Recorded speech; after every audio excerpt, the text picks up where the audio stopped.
Jenna. Now to a little known corner of Portland, and a place cherished by locals even as it's falling into disrepair. The High Angle Batteries are remnants of coastal defences built in the 1890s to defend against the threat of invasion from France. But to many on the island, the network of passages is better known as the ghost tunnels. It's a place of mystery and local legend, and has long been a playground for the young people of Portland.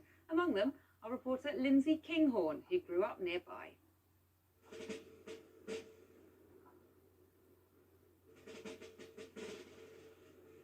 Why was I scared of this place? You know, it's actually really lovely, it's actually really nice, but as a kid, when the fog kind of rolls in, you know, it really does feel like something out of a horror movie. It's like quite terrifying. Often we'd sit in the darkest bits and we'd be really, really, really quiet, and then we'd wait till some sort of sensible adult tourist would come through, and then we'd run out and jump on them and they'd just leg it. So that was good fun when we were younger.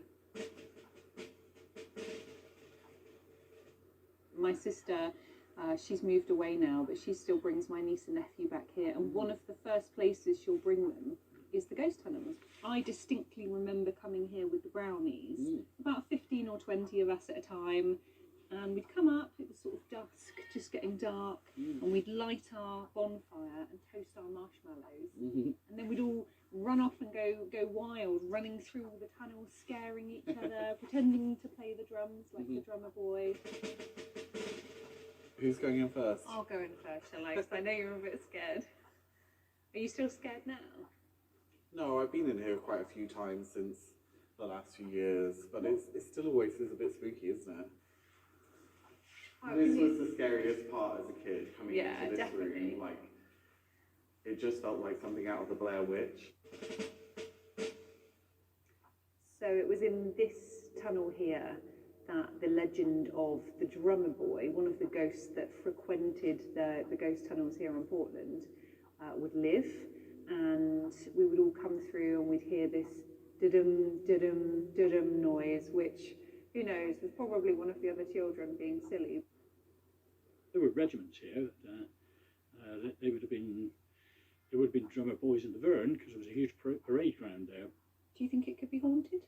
Well, I'm not personally one to believe in ghosts, but you never know.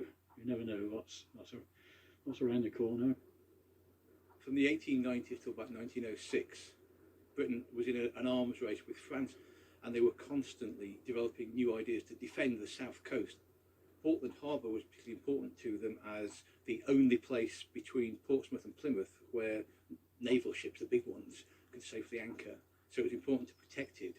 Ships are more armoured around the sides, but the tops are more vulnerable. So the gunners down here could lob shells on top of the boat. So Steve, as lovely as this site is, it's seen better days, hasn't it? Yes, absolutely, yes.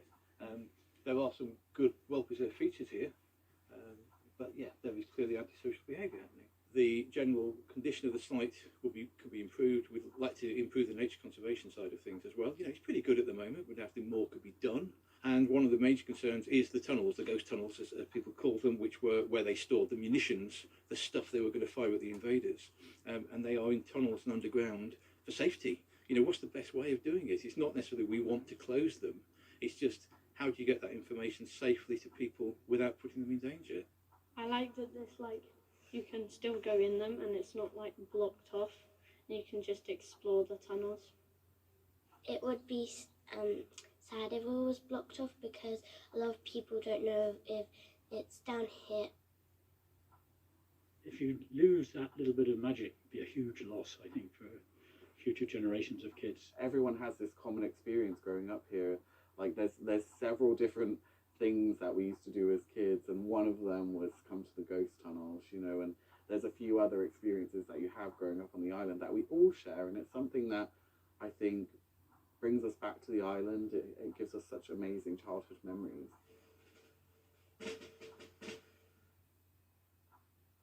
Lindsay King.